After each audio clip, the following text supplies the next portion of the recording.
What's up, guys? We're going to do something today that a lot of people have been asking for or they're asking about. I'm going to do the breakdown, but basically, if you guys haven't heard, my local RC track is closing, Indy RC World. I am devastated because there has never been a time in my life when Indy wasn't there. They've been open that long.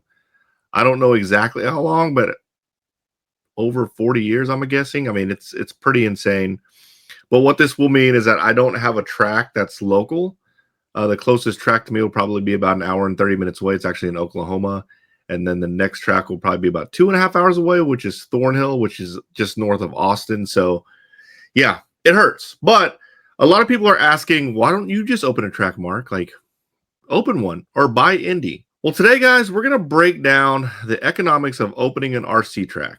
So I've been running the numbers for a very, very long time, multiple times, and it doesn't seem feasible, and I'll show you why.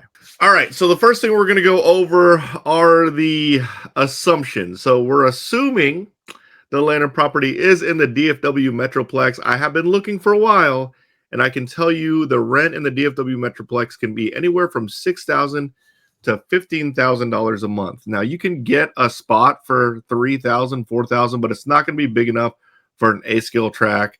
It might be big enough for a mini track, but to open a Indy level RC track in this area will be around that price. For this exercise, I priced it at about $8,000, which would cover essentially the land, but we'd still have to build on it. Also, we're assuming the operating cost is based on 4 full-time employees at $10 an hour. I personally would not be working at the hobby shop. I might be there and do some stuff and some work for the hobby shop, but I don't want to be dependent or tied to the hobby shop nonstop. So this is assuming there are 4 employees at $10 an hour. This also covers electricity, water, insurance, security. I overestimated the employees, but I underestimated the monthly cost, and you guys will see what those estimates are here in a second. Loan payment is based on a loan payment calculator from LendingTree at 14.5% interest on a 10-year term. I'm going to do several breakdowns. One is going to be if you could bring the minimum amount of money to the deal to get this done, which you'll need a loan.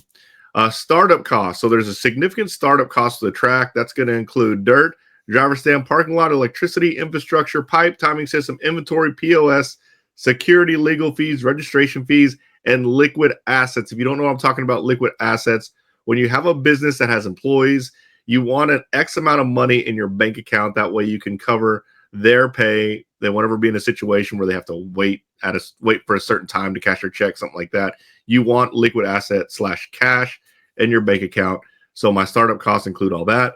The other assumption I'm making is that the owner is not getting paid, owner being me if I were to open this up. But let's go right into the breakdown. So the first breakdown is I broke this down at the highest level I could possibly break it down because I don't want to go too deep into the numbers because it will start to get confusing. But this breakdown is based on me having to get a loan, me coming with the minimum amount of money to open a track in the DFW area. So the land and property expense, I'm assuming, is going to be about $8,000 a month. Operating cost per month is $7,000. Again, I told you what that operating cost consists of, which is your pay, just monthly fees, things like that, electricity, all your what do they call it? Triple net expenses, I guess. And then your loan payment. So your loan payment, I'm assuming you would need a $500,000 loan. Just to get that loan, you'd have to bring $50,000. So again, these are all just numbers, estimated numbers. I don't know if these are the exact amounts, but these are pretty close to what, I mean, actually, I do know that these amounts are really close because I've actually looked at these amounts. But to get a $500,000 loan, you have to bring at least 10% to the table. So you need to bring at least $50,000 cash for a $500,000 loan. And to pay that loan off, it's about $7,500 per month. That's the payment for the loan. So your total monthly expense, if you're bringing the minimum amount to open a track here in the Metroplex, is about $22,500. So in order for you to break even, your monthly net income needs to be $22,500. Now these, I think that I probably overshot it, but I would like to assume I could get these numbers. Race entries, 100 per week. That's not all in one night. I'm assuming there would probably be 3 nights of racing. On average, there'd be 33 entries per race. I think that's fair. So race entries, 100 per week at $25 for the month is $10,000. That's $2,500 per week, 4 weeks a month. So a $10,000, that's part of your income. And then the sales income that you'll need is $12,500. That is net. So that's after you pay for the actual product. So this is the numbers based on what you need to break even. So here's the number that matters. To break even, you need a $10,000 in race entries, and then you need $50,000 in sales, gross sales. That means that is the revenue of sales. This is not the margin. At a 25% margin is how you get this number, 12,500. So you need to sell $50,000 worth of sales and basically get 100 race entries a week. And that your annual gross income would be, this is what you would consider your like hobby shop makes, $720,000 per year. So you would need to make $720,000 per year and at least $50,000 a month to even break even on this deal. Yeah, I think that's pretty optimistic. Obviously, how you make money is you have to make more than $720,000 a year.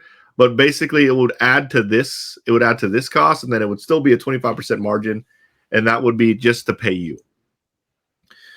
So let's break it down. If you didn't have a loan, so let's say you didn't have a loan and you brought this $500,000. Let's say you had $500,000 to just do this. Essentially, again, your land costs $8,000 a month, operating costs $7,000 a month. You need $15,000 a month just to break even. So you need 100 race entries per week. And then you need your net income on sales is $5,000, which your gross income per sales per month, gross income per sales per month will be $20,000 a month. So you have to make $20,000 a month of sales and $10,000 a week just to break even, with an annual gross revenue of $360,000 a year. So that means your shop would have to make $360,000 per year with race entries and monthly gross revenue. I think $20,000 a month is pretty optimistic. Imagine how many kits that is. It's a lot of kits. That's a whole bunch of kits. So, yeah, obviously parts. But the crappy part is in RC, that margin is pretty much where it is on average when it comes to kits and parts. A lot of other products, the margin's closer to 40 or 50%. RC, it's 25%. So you have to make a crap ton of sales. So just to break even, $360,000 a year your shop needs to make. Now, what I think the only way that I say that it's feasible to pull off a track in the Metroplex is if you had no land cost. So if someone said, here's the land, you can have the land. So the operating cost would be $7,000, assuming that you need to get a loan, which I'll show you with no land and no cost. So if you do not have to pay land, it's $7,000 operating cost per month. Loan payment, your $7,500 loan payment per month. So you have to make $14,500 a month. Monthly net income will have to be $14,500. $10,000 from race sales or race entries. Sales would have to be, your net profit would have to be $4,500 a month, which would equate to $18,000 a month in monthly gross sales, and your annual gross revenue will be $336,000 a year. It's a lot of kits. That's a lot of sales. Basically, you have to make the sales. Where I'm going with this is it's very important. The only way these shops can survive is if either they're doing something for free, they got something for free, they had a crap ton of money, or they're making a lot of sales. So make sure you buy from your local hobby shop. And then assuming that everything is good, you don't need a loan, you have the $500,000, you have the free land, that is where it actually makes a little bit of sense, where you can make a little bit of money. So basically, no land cost, no loan payment. Your operating cost is about $7,000 per month. If you're making race entries, you're getting $10,000 per month, so you're already at a net profit. Your sales, I think feasible sales is $10,000 per month, which your net profit on $10,000 a month of sales is $2,500. So your monthly net income would be $12,500. Your annual gross profit or gross revenue would be $240,000. Your net profit, hold on, I think I did that wrong. I got to add something here. Your net profit per month would be $5,500 a month. And it would take you 90 months to pay that $500,000 that you just dumped into it. And 90 months is 7.6 years. You basically, it would take you 7.6 years to get your $500,000 back, assuming you get the land for free and you have that $500,000, based on gross revenue of $240,000 a year. I went through that kind of fast. However, that's what it is, guys. Long story short is it's going to be really, really tough to open up a track here in the DFW Metroplex unless you have free land or you have $500,000 or more to just kind of set on fire and hope that you get back in 10 years. Yeah, it's tough. And I don't know anyone that will give you free land unless you already live on it, which is how two of the most successful tracks in my area survive, is they actually live on their land. So it doesn't look like it's going to happen for me, guys. That's why I'm not buying a track. It's not easy, but those are the numbers. So hope that helps. Hope that helps shed light on the possibility of someone opening a track. So if you have free land in the Metroplex and you have about $500,000 to hold up for about 10 years, then you can totally open a track. I think it's completely feasible. If not, it's a really, really bad financial decision. Sorry, guys. Uh-oh, my dog's telling me it's time to go. See y'all later, guys.